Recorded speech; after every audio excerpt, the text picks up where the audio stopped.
இவங்க அதிமுகவில் மீட்டிங் போடு இந்த பாட்டை மட்டும்தான் பாடாமல் அம்மா அம்மா என்றே ஒரு நாமம் சொல்லட பாமரனே உனக்கதில் பாவம் என்னடா அம்மா அம்மா என்று ஒரு நாமம் சொல்லடா. சார் வில்லுக்குறி பாலம் 155 வருஷமா இருக்கு. காமராஜர் கட்டின சாத்தனூடாம் 75 வருஷமா இருக்கு. ஆனா ஏவாவேலு கட்டின பாலம் ஒரே ஒரு நாள் 24 மணிக்கூர் இல்லாமல் கட்டி இடிஞ்சு விழுந்தார். அதுக்கு ஒரு எஃப்ஐஆர் போட்டு உன் செலவிலேயே அந்த பாலத்தை கட்டுன்னு சொல்லாம கோர்ட்டுக்கு கபில் சிபிலுக்கும் அபிஷேக் சிங்கத்துக்கும் 2 கோடி ஒரு நாளைக்கு ஃபீஸ், 10 கோடி கூட 10 கோடி ஆச்சு. நீங்க எதுக்கு செலவாம சார்? அதிமுக யாராவது திமுக கேஸ் இந்த ஊர்ல நடக்கும்போது யாராவது ஒருத்தர் இம்ப்ளிமெண்டிங் பெட்டிஷன் போட்டிருக்காங்களா? ஒருத்தர் போட்டிருக்காங்களா? இல்ல.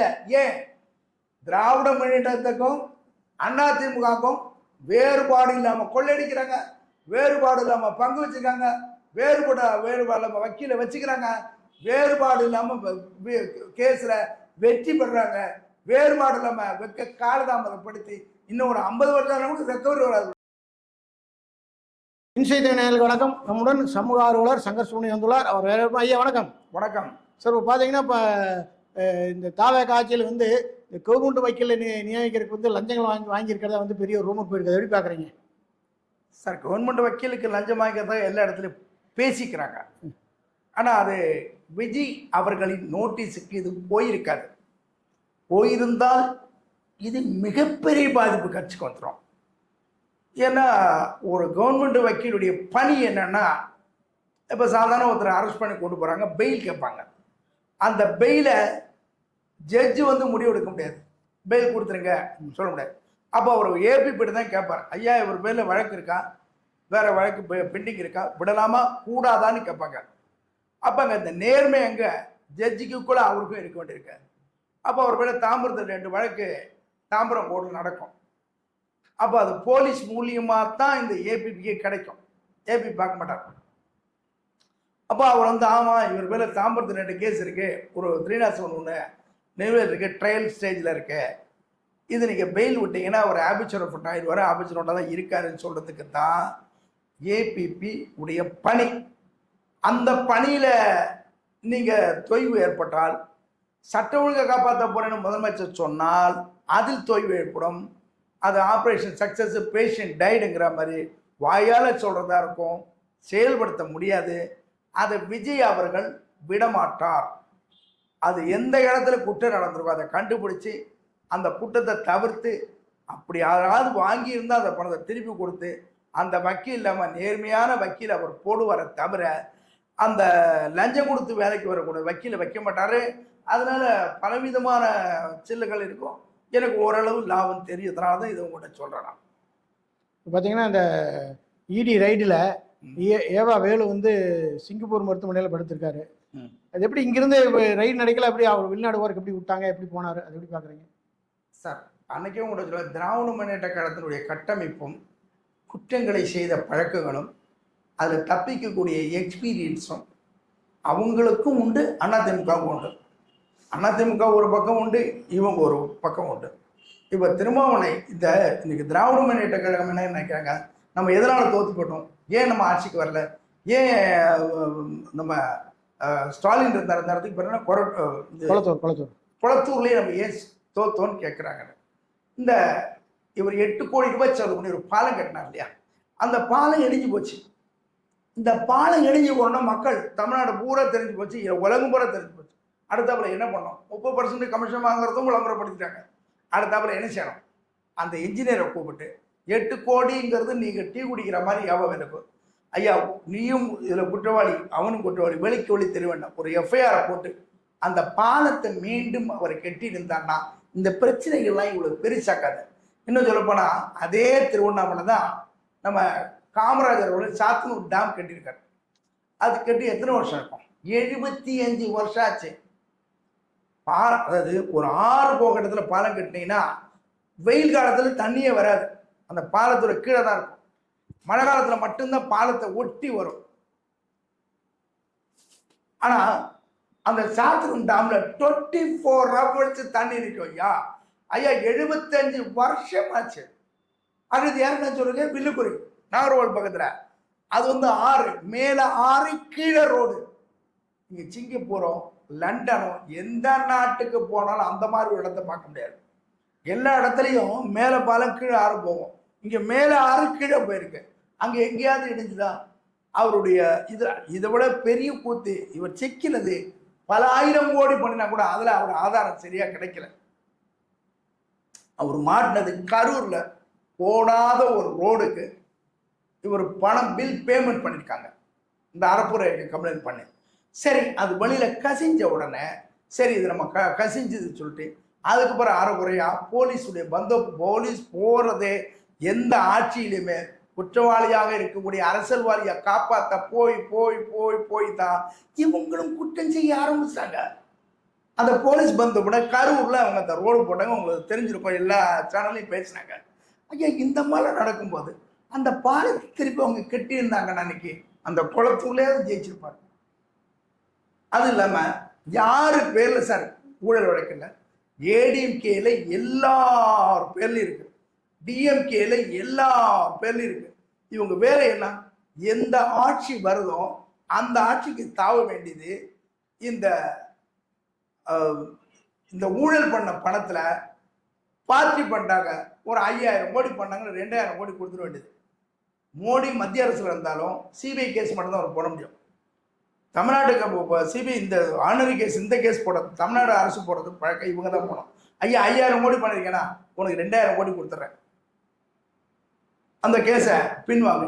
இப்படியே பண்ணி பண்ணி பண்ணி இது வரைக்கும் மோடி அவர்கள் நேர்மையாக இருந்தாலும் ரெக்கவரிங்கிறத எந்த கவர்மெண்ட்டுமே காமிச்சதில்லை. அப்போ ஊழல் பண்ண போனோம் அவங்க கிட்ட ஒரு பைசா குறையாம அப்படியே வச்சிருக்காங்க.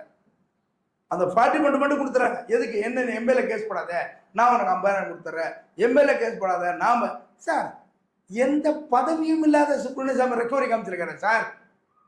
மோடிக்கு எவ்வளோ பெரிய பதவி இருக்கு, அமித்ஷா எவ்வளோ பெரிய பதவி இருக்கு, நம்ம ஸ்டாலின் எவ்வளோ பெரிய பதவி இருக்காது.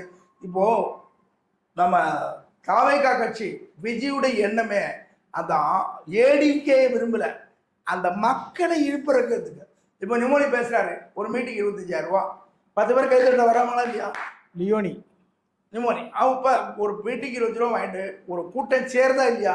அப்போ நம்ம தமிழ்நாட்டு மக்களுக்கு பழசெல்லாம் மறந்துடும், ஊழல்லாம் அப்பப்போ மறந்துறதுக்கு தான் இவங்க இந்த டிஎம்கேல ஒரு மீட்டிங் போடும்போது ஒரு பாடுற ஆள் இல்லைன்னா ஒரு டான்ஸ் ஆடுறது. இப்போ நானே ஒரு பாட்டு பாடுறேன், இவங்க அதிமுகவில் மீட்டிங் போடு இந்த பாட்டை மட்டும்தான் பாடாமல் இது அம்மா அம்மா என்றே ஒரே நாமம் சொல்லட பாமரனே உனக்கதில் பாவம் என்னடா அம்மா அம்மா என்று ஒரே நாமம் சொல்லடா ஏமன் வந்தால் பொல்லாதவன் விடமாட்டா அம்மா பேரை சொன்னால் அவன் தொடமாட்டான். இப்படி ஒரு பாட்டை பாடி கூட்டம் கூட்டி ட்ரம் அடிச்சு தொட்டு வச்சு கூட்டத்தை எடுத்துறாங்க. அதனால்தான் விஜய் எல்லாருக்குமே தெரியும், ஜெயலலிதா விட்டு ரெக்கவரி பண்ணிக்கிற தவிர அதிமுக யாருக்கிட்டையாவது ரெக்கவரி பண்ண முடியுதா? டிஎம்கே ஊழல் பண்ணிக்கலாம், யாருக்கிட்டையாவது ரெக்கவரி பண்ணிக்கலாம்? அந்த அசட் அவங்கள்ட்ட அசட்டா இருக்கு சார். அறப்போரை இறக்கம்னு ஒன்று ஆரம்பிச்சதுனாலதான் கொஞ்சமாவது வழியில வருது, இல்லைன்னா அதுவும் வராது. இப்போ இந்த கரூர்ல ரோடு போட்டாங்களே, இப்போ ரோடு போட்டாங்க. எப்போ ரோடு போகிறதுக்கு 6 மாதத்துக்கு முன்னாடியே ஃபுல் பேமெண்ட் கொடுத்து கமிஷனும் வந்துடுது. அதை கண்டுபிடிச்சோன்னா ரோடு போட்டாங்க. இது எப்படி இருக்கு? ஒருத்தர் தென்னை மரத்தில் ஏறினா ஏன்டா ஏறேன்னு ஓனர் கேட்டான். சார் 2 புல்லு தான் சார் பறிக்க போறேன்னா, அங்கே எதிராக புல்லுனா சார் அதான் சார் கீழே இறங்க போறேன்னா, அந்த லெவலில் இருக்கு. இன்னும் நம்ம தமிழக அரசு இந்த விஜய் அவர்கள் ரெக்கவரி 2 கட்சி 2 பேர்ட்டையும் காமிக்கலை. ஆனால் திராவிட முன்னேற்ற கழகம், அண்ணா திராவிட முன்னேற்ற கழகம், தாவேகா 3 ஒன்றாயிடும். ரெக்கவரி தானே சார் முக்கியம். சாதாரண ஒரு பைக்கு திருட்டு போச்சுன்னு கம்ப்ளைண்ட் கொடுக்குறீங்க போலீஸ் ஸ்டேஷன்ல, என்ன பண்றான்? ஃபர்ஸ்ட் அக்யூஸை கூட்டு வரோம், டே இந்த நகையை எங்கடா கொடுத்தேன், அந்த பைக் ஆர்டர் கொடுத்து சீஸ் பண்ணி எஃப்ஐஆர் போட்டு அந்த பைக்கு திருட்ட டெய்லி வாங்கினானா அப்படி அரெஸ்ட் வைப்பாங்க. இல்லை இன்னைக்கு தான் ஃபர்ஸ்ட்னா அவங்க எழுதி வாங்கிட்டு விடலாம். இந்த மாதிரி ரெக்கவரி இல்லாமல் முடியாது. இது வரைக்கும் பாருங்க, விஜயபாஸ்கர் அந்த மணி, இந்த மணி, திங்கமணி, பெரிய மணி, சின்ன மணி, எல்லா மணி பேரோட ரெக்கவரி ஆச்சானால் நம்ம நாடு வல்லரசு அப்பதான் ஆகும். இதை மோடியும் கவலைப்படுறதில்ல. மோடி எல்லாருமே வழக்கு போடுறத தவிர அதன் எண்டு என்ன? அதனுடைய எண்டு என்ன? நீங்க சிஎஸ்ஆருக்கு 3 மாசம் டைம் கொடுத்துருக்கீங்க போலீஸ் ஸ்டேஷன்ல. 3 மாசத்துக்கு மேல ஆச்சுன்னா கோர்ட்டுக்கு டைரக்ஷனுக்கு போயிடுறான், எஃப்ஐஆர் போட்டுட்டு. அந்த மாதிரி எங்கேயாவது அரசியல்வாதி பேர்ல இந்த கேஸ் இத்தனை வருஷமா பெண்டிங் இருக்கு, இதுக்கு ஒரு டைரக்ஷன் கேட்டு இதை 3 மாசத்துல முடிச்சிடணும், 2 மாசத்துல முடிச்சிடணும், 4 மாசத்துல முடிச்சிடணும், ஏதாவது ஒரு வழக்க மோடி ஆகட்டும் இவங்களாகட்டும் யாராவது போட்டிருக்காங்களா சார்? எல்லாருக்குமே அந்த கட்சியிலேருந்து 10 பேர் இருந்தால் நம்ம நடத்த முடியும். இந்த கட்சியிலேருந்து 5 பேர் வந்தால் நம்ம கட்சியை நடத்தலாம். அந்த எண்ணத்துல தான் ஓடிட்டு இருக்கே தவிர ஒருத்தராவது, அன்னைக்கே நான் சொல்லியிருக்கேன், ரெக்கவரிக்கு தகுதி உள்ள, இன்னும் சொல்ல போனா நம்ம திராவிட மன்ற கழகத்தில் திமுக அதிமுக மீட்டிங் போட்டா ஒரு வீடு வீடா போங்க, ஒரு 100 பேர்கிட்ட போங்க, 80 பேர் வரைக்கும் இந்த ஜெயலலிதா பேர்ல கேஸ் போட்டது யாரு, தீ கட்சி யாருன்னு கேட்ட திமுக அம்மா. அது சுப்பிரமணிய சாமின்னு இன்னைக்கு வரைக்கும் ஒருத்தருக்கு தெரியாது. அப்புறம் நம்ம தமிழ்நாட்டில் வந்து கல்வி திறமை ஜாஸ்தின்றீங்க. கேரளாவில் போய் எண்டு பேப்பர் படிக்கிறான்னு சொல்றோம். சுப்பிரமணிய சாமி அல்லே ஜெயலலிதா பேர்ல கேஸ் விட்டது.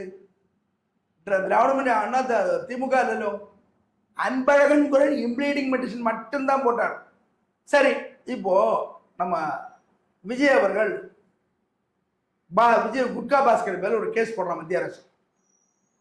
இவர் இம்ப்ளீடிங் பெட்டிஷன் போடுவாரா? இது இங்க நடந்தா இந்த கேஸ் ஜெயிக்காது, நீதி கிடைக்காது, ஏன்னா இவர் எங்க கட்சியில் இருக்காரு, அதனால என்னுடைய வக்கீல் யாருக்கு பேசுவாரு, அதனால அந்த வழக்கு கேரளா நடக்கணும், ஆந்திரா சொல்ல போறாரா? இல்ல, அதெல்லாம் சொன்னாதான் விஜய் மீண்டும் முதலமைச்சராக வர முடியும்.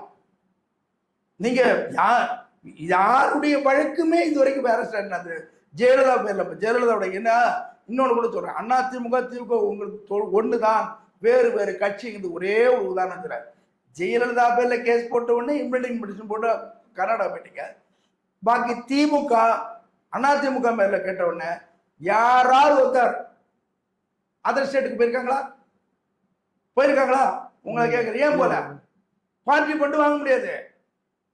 ஐயா, மக்கள் கண் துடைப்புக்கு நான் ஒரு வழக்கு போட்டுட்டு இது 3 மாசம் நடக்கும், 4 மாசம் நடக்கும், நாங்க கடப்புல போட்டுறோம், நீங்க திருநது எவ்வளவு?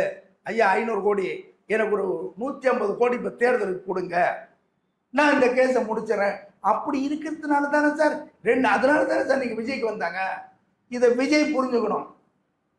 எனக்கு என்னுடைய கருத்து, விஜய் வந்து இந்த மணிகள்லாம் கூப்பிட்டு குட்கா பாஸ்கரை கூப்பிட்டு எதுக்குன்னா, அண்ணா திமுகவுடைய தொண்டர்கள் இங்க வரணும், இவெல்லாம் திருப்பி கைட்டிடுவாங்க, அப்படிதான் நான் நினைக்கிறேன். ஓகே, நீங்க இப்படி சொல்றீங்க. அதாவது பாத்தீங்கன்னா விஜய் வந்து நல்லாட்சி வேண்டியிருக்கா அப்படிங்க. இதே திமுக காரெல்லாம் என்ன சொல்றாங்க, ரீல்ஸ் ஆட்சி நடத்துறாங்க. அதாவது சமூக தளத்துல எந்த வேலை செஞ்சால் சமூக தளத்தில் எடுத்து போட்டு ரீல்ஸ் ஆட்சி நடத்துறாங்க அப்படின்னு சொல்லி விஜய் மேல குற்றச்சாட்டு வைக்கிறாங்க. அதை எப்படி பாக்குறீங்க சார்? இது வரைக்கும் விஜய் ஆட்சிக்கு வந்து 60 நாள் தான் சார் ஆகுது. அவர் வீட்டு போய் ரைட் பண்ணீங்கன்னா என்ன இருக்கும், அவருடைய சொத்து என்ன அதை தவிர எதுவுமே இருக்காது. இன்னைக்கு இவங்களுடைய அசட்டும் லைபிலிட்டி பார்த்தீங்கன்னா ஒரு சாதாரண 10 வயசு குழந்தை கூட சொல்கிறான் இல்லையா சார், இந்த பார்ட்டி பண்ணிட்டு நான் அந்த லெட்டரை கொண்டு வரல, இல்லைன்னா ஒரு கார்பரேஷனில் ஒரு ஆஃபீஸர் கொடுத்துருக்காரு, நீ தடை செஞ்ச பொருளை ஓட்டுக்கோ, ஆனால் இந்த நேரத்தில் ஓட்டு நாங்கள் வரமாட்டோம். இன்னும் ஒரு கார்பரேஷனில் அதிகாரி கொடுத்த லெட்டர் எங்கள் கையில் இருக்கு. சரி, அதை விட்டுருங்க. ஒரு எம்எல்ஏ ஒரு லெட்டர் கொடுத்துரு, அதுவும் என் வீட்டில் இருக்கு, தகவல் அறியும் உரிமை சட்டத்தில் வாங்கி வச்சிருக்கு. ஒரு எம்எல்ஏ வந்து ஒருத்தருக்கு வந்து சிஎஸ்ஆர் போகிறதுக்கு லெட்டர் கொடுக்குறாரு. அந்த எம்எல்ஏ வந்து எப்படி கொடுக்கணும் தெரியுமா? சட்டப்படி சிக்காமல் இருக்கணும்னா ஒரு விசிட்டிங் கார்டு எடுத்து please kindly help me in pair of the letter கொடுத்தாருன்னா மாட்டிக்க மாட்டார் சார். அந்த ஊரில் ஹோட்டலில் நிறைய வேலை இருக்குது, அந்த ஏரியாவில் இன்ஸ்பெக்டர்கிட்ட சொல்லி ஒரு வேலை வாங்கி கொடுத்தான்னு சொல்லலாம். ஆனால் இவர் இந்த கம்ப்ளைண்ட்லேயே எழுதி கொடுத்துருக்காரு. இந்த 60 வருஷமா இந்த ஸ்டேஷன் நடத்தினது இன்ஸ்பெக்டர் இல்லை, ஏசி இல்லை, எம்எல்ஏ தான் நடத்தினார் என்பதற்கு ஆதாரம் வச்சிருக்காரு. அதை விட்டுருங்க. ஒரு 10 நாளைக்கு முன்னாடி டிசி பார்க்க போனேன், ஏசி பார்க்க போனேன். ஒரு 40 நாளைக்கு முன்னாடி பார்த்தீங்கன்னா இந்த மாட்டுக்கு சங்கிலி போட்ட மாதிரி 10 பவுன் 15 பவுன் செயின், ஒரு பிரேஸ்லைட்டு, வரிசையாக அதிமுக திமுக வந்திருப்பாங்க. நாங்களாம் போகவே முடியாது. நான் ஒரு ஒரு ஒரு உட்கார்ந்துட்டு போய் அவங்களெல்லாம் போன பிறகு கிடச்சிருப்போம். இப்போ இந்த 40 நாள் இந்த தாவேகா கட்சி வந்த அப்புறம் எந்த ஒரு டிசி ஆஃபீஸ்லையும் எந்த ஒரு போலீஸ் ஸ்டேஷன்லையோ எந்த ஒரு கட்சிக்காரனும் இல்லை, குறிப்பாக தாவேகா இல்லை. வேணும்னால் நீங்கள் கேட்கலாம், ஃபோன்லையோ இல்லை இல்லீகலாக பேசிக்கலாம். முன்னாடி மாதிரி ஸ்டேஷனில் எங்களுக்கு முன்னாடியே அவங்க உட்காந்துக்கல. அதனால் திராவிட முன்னேற்ற கழகத்தையும் நீங்கள் தாவேகாவை ஒப்பிட்டு பேச முடியாது. சார் இவங்க இன்னும் அவர் விஜய் சொல்லிட்டார்ல, யாராவது ஊழல் இன்னைக்கும் ஒரு சில இடத்துல டிபார்ட்மெண்ட்ல பயப்படுறாங்க லஞ்சம் வாங்குறதுக்கு. சரி, இவன் 40 நாள் எத்தனை பேர் அரெஸ்ட் பண்ணியிருக்காங்க? 40 நாள்ல எத்தனை பேர் அரெஸ்ட் பண்ணியிருக்காங்க? ஒரு 15 பேர் அரெஸ்ட் பண்ணிருப்பாங்க அந்த லஞ்சம் வாங்கினதுக்கு. இவங்க 60 வருஷமா எத்தனை பேர் அரெஸ்ட் பண்ணியிருக்காங்க சார்? இன்னும் சொல்ல போனா என்னுடைய கருத்து சார், இதை பெருசு பண்ணிக்க விரும்பல. ரெக்கவரி காமிச்சா தான் முதலமைச்சராக வரணும்னு சொன்னா சுப்பிரமணிய சாமியை தவிர யாருக்குமே முதலமைச்சராக வரதுக்கு தகுதி இல்லை. ஐயா இவ்வளவு பணம் வச்சிருக்கீங்க, ஊழல் பண்ணிட்டீங்க, ரெக்கார்டு கிடையாது.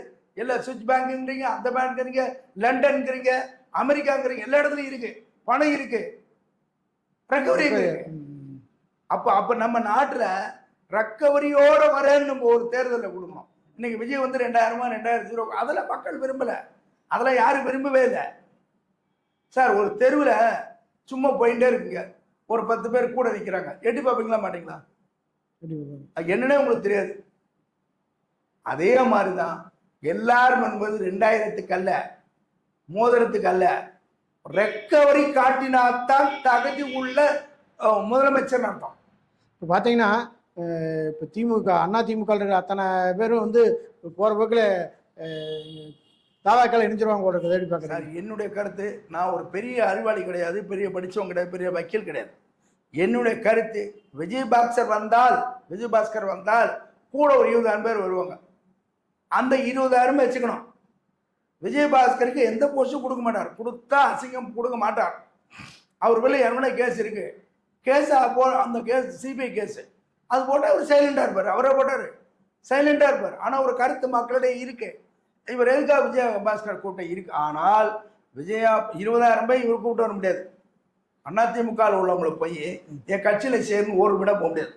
அப்போ விஜயபாஸ்கர் பின்னாடி தான் மாடு போனாதான் கண்ணுக்குட்டி பின்னாடி வரும், அந்த லெவலில் தான் இருக்காரே தவிர இவர் போய் விஜயபாஸ்கர் பணத்தை கூட்டுற ஆள் கிடையாது. இவருக்கு அந்த எண்ணமும் கிடையாது. அந்த மாதிரி சார் இது வரைக்கும் சினிமா நடிகர் எத்தனையோ பேர் வந்திருக்காங்க. கமலஹாசன் வந்தார், என்னாச்சு? நான் எல்லாத்தையும் மாற்ற வந்தேன்னாரு. எதை மாத்தினாரு? அவரு ஒன்னையும் மாத்தல சார். இன்னைக்கும் விஜய், உங்க சேனல் ரொம்ப சின்னது, நிறைய பேர் பார்க்குறாங்களா இல்லையாங்கிற அப்பாற்பட்ட பிரச்சனை. இன்னைக்கு விஜயை பொறுத்த வரைக்கும் அவரை எதிர்பார்க்கறது மக்கள் ரெக்கவரியை தான். நீங்க காவல்துறை எல்லாம் இந்த அளவுக்கு கஷ்டப்படுறதுக்கு காரணமே இந்த முதலமைச்சர்களையும் காப்பாற்றி அவங்க கிட்ட போயிட்டாங்க. இன்னைக்கு ஒரு போலீஸ் ஸ்டேஷனில் போய் என் பைக் தொலைஞ்சு போச்சார்னா, அண்ணா எழுதி கொடுத்துருப்பாங்கண்ணே, இன்ஸ்பெக்டர் லீவில் இருக்காரு, வரட்டும் பார்த்துக்கிறாங்க. ஏன் எஃப்ஐஆர் கொடுக்க மாட்டேங்கிறான்? கோடிக்கணக்கான ரூபா ஊழல் பண்ணு மந்திரியை காப்பாற்றினோம் நம்ம இதில் ஒரு 10,000 லஞ்சம் வேணும், நம்ம ஆக்ஷன் எடுத்துருவான்னு முதலமைச்சர். அவ்வளோ தைரியம் முதலமைச்சருக்கு இருக்கான்னு கேட்குற கேள்வியை உருவாக்கினதே திமுக, அதிமுக. நீங்கள் சொல்கிறது பார்த்தீங்கன்னா தமிழகத்தில் வந்து ஒரு ஊழல் இல்லாத ஆட்சி நடக்க அப்படிங்கிறீங்க சார். உடனே இப்போ நீங்கள் 40 வருஷமாக குடிக்கிறீங்க, உங்களை கொண்டு போய் ஒரு டாக்டரை விட்டு சார் நாளையிலேருந்து இந்த ஆள் குடிக்கக்கூடாது, மருந்து இருக்கான்னு இல்லைம்பாரு சார். படிப்படியாக தான் குறைக்க முடியும், படிப்படியாக குறைக்க முடியும். அவரால் தான் உண்மை ஷோன்னு தான் சொன்னார் அன்றைக்கி பேச்சில் விட. இதில் வந்து உண்மை ஷோ எங்கிட்ட தான் எல்லாமே கேட்கணும், பவர் மிஷின் நான் மட்டும்தான் சொல்லிட்டார் அவர். அதான் அதனால் நீங்கள் ஏவா வேறுகள்லாம் கேட்டிங்கன்னா, ஏவா அதுக்கு முன்னாடி பிச்சாண்டின்னு ஒருத்தர் ஒரு 15 லாரி அப்பா காலத்தில் பணக்காரரு, அவரெல்லாம் இந்த அளவுக்கு ஊழல் பண்ணலை, இந்த அளவுக்கு ஊழல் பண்ண. இப்போ இந்த திமுக அதிமுக சார் 2 கட்சியுமே, இப்போ விஜய் வந்து ஏன் புஷ்கா பாஸ்கரை கொண்டு வந்தாருன்னா 2 கட்சியில் ஒன்னையாவது ஒழிப்போம். 2 கட்சியில போராட வேண்டியிருக்கு. ஒரு கட்சியில போராடினா போறோம் இல்லையா? இப்போ 2 கட்சியில போராடணும், திமுகலையும் போராடணும், அதிமுகவும் போராடணும். சரி, அதிமுக வேற, திமுக வேற அப்படி இருந்ததானால் தூத்துக்குடி துப்பாக்கி சூட்டுக்கு அருணா ஜெகதீசன் வந்து போலீஸ் ஆஃபீஸர் ஆக்ஷன் எடுக்கணும் சொன்னாரா இல்லையா? ஒரே ஒருத்தருக்கு ஒரு டிரான்ஸ்ஃபர் கூட கொடுக்கல, ஒரு இன்கிரிமெண்ட் கூட கட் பண்ணல. அவங்களுக்கு ப்ரமோஷன் கொடுத்து வச்சிருக்கீங்க சார். காவல்துறை 50 வருஷமா எப்படி செலவு பண்ணிட்டு இருக்குன்னா, எனக்கு பிடிக்காத பேர்ல போய் வழக்கு போடு, எனக்கு பிடிக்காத கால உட. இதுதான் 2 ஜட்ஜு கொடுப்பால். எதிர்கொள்ள முடியாதவர்கள் சிறைச்சாலையில் இருப்பார். அதுக்கு அர்த்தம் தெரியுமா? எதிர்கொள்ள முடியாதவர்கள் சிறைச்சாலையில் இருக்கிறார்கள். இப்போ நான் ஒரு 307 பண்ணிட்டேன், உடனே ஒரு கட்சிக்காரனை பார்க்குறான், உடனே அவர் டிசியில் பேசுகிறான், நம்மளால சரிண்ணே சரிண்ணே, உடனே நான் ஸ்கேன் காமிப்பாங்க. எங்கிட்டேருந்து பணம் வாங்கி அந்த ஹாஸ்பிட்டலில் இருக்கிற கூட்டம் வந்து ப்ரைவேட் ஹாஸ்பிட்டலில் போடுவாங்க. ஏன்னா 307 போடணுன்னா ஒரு 10 நாளைக்கு அந்த ஹாஸ்பிட்டலில் இருக்கணும். அவனை 2 நாளைக்கு கூப்பிட்டுட்டீங்கன்னா ப்ரைவேட் ஹாஸ்பிட்டலில் செல்லாது. 2 நாளைக்கு ஹாஸ்பிட்டல் ஃபைனான்ஷியல் ஒன்று போய்ட்டு ஸ்டேஷன் பேர் கொடுத்துருவாங்க. அதுதான் நீதிபதி சொன்னார் சந்துரு. எதிர்கொள்ள முடியாதவர்கள் சிறைச்சாலையில் இருக்கார் சொன்னார், தவிர குற்றவாளிகள் சிறைச்சாலையில் இருக்கார் சொல்லலை. எதிர்கொள்ள முடிஞ்சவங்க எல்லாம் வீட்டில் இருக்கலாம், எதிர்கொள்ள முடியாதவர்களாம் சிறைச்சாலையில் இருக்கிறாங்களா. இப்போ பார்த்தீங்கன்னா இப்போ குளத்தூரில் வந்து ஸ்டாலின் தோற்றதுக்கு வந்து பொதுமக்கள் யார் ஓட்டெல்லாம் இது இல்லை, இவி மிஷின் வச்சு மோடி அவங்க இவி மிஷினில் ப்ராட் வந்து தோக்கடிச்சிட்டாங்க அப்படின்னு சொல்லி இவங்க வந்து வெளியில் பரப்பிட்டு இருக்காங்க திமுக காரர். அது எப்படி பார்க்குறீங்க சார்? அப்படி உண்மையாக இருந்தால் இப்போ திமுக ஒரு 75 சீட் வரைக்கும் வந்திருக்கு. அதுவும் அப்படி தானே ஆகணும், அதுவும் அப்படி தானே சொல்லணும். ஒரு ஹோட்டலில் ஒரு காஃபி கொடுக்குறேன்னா அந்த ஒரு டேபிளுக்கு மட்டும் தனியாக கொடுக்க முடியுமா? அந்த ஜக்கில் தானே ஃபில்டர்லாம் போட்டு எடுக்கிறான். உங்களுக்கு மட்டும் தனியாக ஒரு சமைக்க முடியுமா? அதெல்லாம் இவங்க பண்ணி சார், இவங்க பண்ணினது சாதாரண குற்றமா சார்? ஒன்றும் இல்லை சார். பொர்ஷவாக்கம் திருவல்லிக்கேணி திருப்பி சொல்கிறேன், அந்த ரோடை போய் பாருங்கள், அந்த பிளான் வழி அடங்க. எத்தனை கடைக்காரங்க பிளாட்பாரத்தை தன் கடைக்குள்ளே இழுத்து கட்டி அதுக்கு டாக்ஸ் அசஸ்மெண்ட் பண்ணிட்டான். அப்போ அந்த இடத்த விற்கிறதா இருந்தால் ஸ்கொயர் ஃபீட் 25,000 30,000 போகிற இடத்த அது வாங்குவானா மாட்டானா? நீங்கள் அந்த கடையை விற்கிறீங்க, பிளாட்பாரம் இங்கே இருக்குது, அப்போ வாங்குவானா மாட்டானா? இதுக்கு யாரு காரணம்? கார்பரேஷன் தானே. நீங்கள் இப்படி சொல்கிறீங்க வந்து ஸ்டாலின் அப்படி பண்ண இப்படி இது இவங்க சொல்கிறாங்க. குளத்தூர் வந்து அவர் வந்து சிங்கப்பூர் மாதிரியே மாற்றி வச்சுருக்காரு, அவ்வளோ பாலங்கள் அவ்வளோ மக்களுக்கு மிகப்பெரிய நன்மை செஞ்சு வச்சுருக்காங்க அப்படிங்கிறாங்களே. இதுக்கு நல்ல காலம் ஞாபகம் வந்து, நான்லாம் சின்ன பையனாக இருக்கும், இப்போ எனக்கு 74 வயசாச்சு. சின்ன பையனாக இருக்கும்போது நாகர்கோவிலேருந்து களக்காட்டுக்கு பயணியருங்கிற ஒரு பஸ் மட்டும்தான் போகும், எந்த பஸ்ஸும் போகாது. இப்போல்லாம் 1.5 மணி நேரத்தில் போயிடுவோம். அப்போ 4 மணி நேரம் ஆகும் களக்காடு டு நான் ஒரு 70 கிலோமீட்டர் இருக்கும். அதில் செம்புலிங்கம் காசிநாடான் 2 ரவுடி இருந்தான். செம்புலிங்கம் காசிநாடான் அவனோட வேலை என்ன தெரியுமா? இந்த பழைய காலத்தில் பார்த்தீங்கன்னா பாம்படம் போடுவாங்க, பார்த்துருக்கீங்களா, கேள்விப்பட்டிருக்கீங்களா? காது பெருசு பெரிய பணக்காரங்கன்னா இவ்வளோ காதை அறந்து போடும் பாம்படம் போடுவாங்க. சிலவங்களுக்கு வசதி இல்லாது காது மட்டும்தான் தொஞ்சிருக்கும், பாம்படம் இருக்காது. அவன் நேரம் வருவான், யார்கிட்ட இருக்கோ அதெல்லாம் அதிகமாக பிடுங்கி யாருக்கெல்லாம் இல்லையோ அவங்கள்ட்ட கொடுத்துட்டு போயிடும். நீங்கள் வேணால் பழைய ஆளுகள் நார்கோல், வள்ளியூர், ஏர்வாடு, திருக்கணங்குடி அங்கே போய் கேட்டு பாருங்க. பயணியர் பஸ்ஸு மட்டும்தான் ஓடும், வேறு எந்த பஸ்ஸும் கிடையாது. திருநெல்வேலி தான் டிவிஎஸ். களக்காட்டு டு நாகர்கோவில் பயணியர் முதலாளி. அது மாதிரி களக்காடு இது குளத்தூர் எப்படி சிங்கப்பூர் ஆக்கினா 5,000 கோடி ரூபாய் கொள்ளையடித்து அதில் மிச்சம் இருக்கிற பணத்தில் ஒரு 5 கோடி ரூபாய் குளத்தூருக்கு சேவ் பண்ணியிருக்காரு. தவிர கவர்மெண்ட்லேருந்து நீங்கள் பார்ட்டி ஃபண்டோ இல்லை 30% கமிஷனை வாங்காமல் இருந்தால் சிங்கப்பூருக்கு லண்டன்லாம் அடிக்கடி போயிட்டு வராங்கல்ல, நம்ம தமிழ்நாடு அது மாதிரி ஆக்கிடலாமே சார். சார் வில்லுக்குறிப்பாலம் 155 வருஷமா இருக்கு. காமராஜர் கட்டின சாத்தனூடாம் 75 வருஷமா இருக்கு. ஆனா ஏவாவேலு கட்டின பாலம் ஒரே ஒரு நாள் 24 மணிக்கூர் இல்லாமல் கட்டி இடிஞ்சு விழுந்தார். அதுக்கு ஒரு எஃப்ஐஆர் போட்டு உன் செலவிலேயே அந்த பாலத்தை கட்டுன்னு சொல்லாம கோர்ட்டுக்கு கபில் சிபிலுக்கும் அபிஷேக் சிங்கத்துக்கும் 2 கோடி ஒரு நாளைக்கு ஃபீஸ், 10 கோடி கூட 10 கோடி ஆச்சு. நீங்க எதுக்கு செலவாமா சார்? சார் அதே சார், நம்ம தமிழ்நாட்டில் உள்ள மக்கள் மறதி ஜாஸ்தி, கல்வி திறமை அதிகங்கிறான். நீங்க ஒரு வீடாக ஒரு ஓட்டு பெட்டி மாட்டி வைங்க. ஜெயலலிதாவை அவ பேர வழக்கு போட்டது யாரு? யாரு தீய சக்தின்னு கேட்டு பாருங்க, எல்லாரும் திமுக. அவர் ஜெயலலிதா பேர வழக்கு போட்டது யாருன்னு தெரியாத மக்கள் நாட்டில் இருக்கும்போது எப்படி சார் ஓட்டை எதிர்பார்க்குறீங்க? சுப்பிரமணிய சாமி கேஸ் போட்டான்னு யாருக்கு தெரியும்? இண்டு பேப்பர் படிக்கிறவனுக்கும் ஒரு நான் பேங்க்ல வேலை பார்த்தேன், இந்த பேங்க்ல வேலை பார்க்குறவன், ஒரு எல்ஐசியில் வேலை பார்க்குறவன், ஒரு கவர்மெண்ட் ஆஃபீஸில் பெரிய போஸ்ட்டில் இருக்கிறோம், அவனுக்கு தான் தெரியும் சுப்பிரமணியம் சுவாமி தான் போட்டான்னு. சரி, இம்ப்ளீடிங் பெட்டிஷன் அன்பழகன் போட்டார் இல்லையா? இந்த ஒரே வருஷம் போட்டார் இம்ப்ளீடிங் பெட்டிஷன் போட்டார் இல்லையா? அதிமுக யாராவது திமுக கேஸ் இந்த ஊர்ல நடக்கும்போது யாராவது ஒருத்தர் இம்ப்ளிமெண்டிங் மெடிசன் போட்டிருக்காங்களா? ஒருத்தர் போட்டிருக்காங்களா? இல்ல. ஏன்? திராவிட முன்னேற்றத்துக்கும் அதிமுகவுக்கும் வேறுபாடு இல்லாம கொள்ளையடிக்கிறாங்க, வேறுபாடு இல்லாம பங்கு வச்சுக்காங்க, வேறுபாடு இல்லாம வக்கீல வச்சுக்கிறாங்க, வேறுபாடு இல்லாம கேஸ்ல வெற்றி பெறாங்க, வேறுபாடு இல்லாம காலதாமதப்படுத்தி இன்னும் ஒரு 50 வருஷம் கூட ரெக்கவரி வராது. விஜய் வந்து அடுத்த 5 வருஷம் வரத்துக்கு அவர் தேர்தல் பிரச்சாரத்துக்கு போக வேண்டாம், ரெக்கவரி காட்டணும். நீங்க 10 மினிஸ்டர் ரெக்கவரி பண்ணா நீங்க பாருங்க, டிரான்ஸ்போர்ட்ல வேலை செய்யணும் சம்பளம் கொடுக்க முடியல, கார்பரேஷன் சம்பளம் கொடுக்க முடியல, ஸ்டேட் கவர்மெண்ட்ல வேலை பார்க்குற யாருக்குமே கவர்மெண்டால சம்பளம் கொடுக்க முடியல. கஜானா இல்ல. யார்கிட்ட இருக்கு? எவ்வளவு இருக்கு? பூரா திமுக குடும்பத்துல. ஆமா, சரி நான் கேட்கிறேன், அவரோட சொந்தக்கார வீட்டுல பணம் எடுத்தாங்க, அவர் என்ன சொன்னாரு? இது எம்படம் இல்லைன்றாரு. உங்க வீட்டுல 1 கிலோ கஞ்சா வச்சா என் கஞ்சா இல்லைன்னு விட்டுருவாங்களா? அப்ப மாவு கட்டு போட்டு முடி தட்டுறாங்களே. இதைத்தான் you tell the person, I tell the லாமாங்க. நீ ஆளை சொல்லி நான் சட்டத்தை சொல்றேன்பாங்க. Okay sir. வந்து ரெக்கவரியில தான் விஜயுடைய நோட்டம் இருக்கணுமே தவிர அடுத்த காவல்துறையும் இதை மட்டும் சொல்ல, காவல்துறை அவர் நினைச்ச அளவுக்கு செயல்படல. ஒரு 10% வந்திருக்கு. கொஞ்சம் பயப்படுறாங்க. அந்த கம்ப்ளைண்ட்டுக்கு ஒரு ரசீது கொடுக்குறாங்க, அதெல்லாம் தரமாட்டாங்க. கம்ப்ளைண்ட்டுக்கு ரெசிப்ட் தான் கொடுக்குறாங்க. அதனால காவல்துறை லஞ்சமெல்லாம் சுத்தமாக ஒழிஞ்சு போச்சு. யாருக்குமே தெரியும். சுத்தத்தான் கொஞ்சம் சொன்னால் அதை ஏற்றுக்க முடியாது. ஹெல்மெட்டை விரட்டி பிடிக்கிறாங்க, சிஎஸ்ஆருக்கு 3 மாதம் ஆக்குறாங்க. Helmet violation act, CSR crime.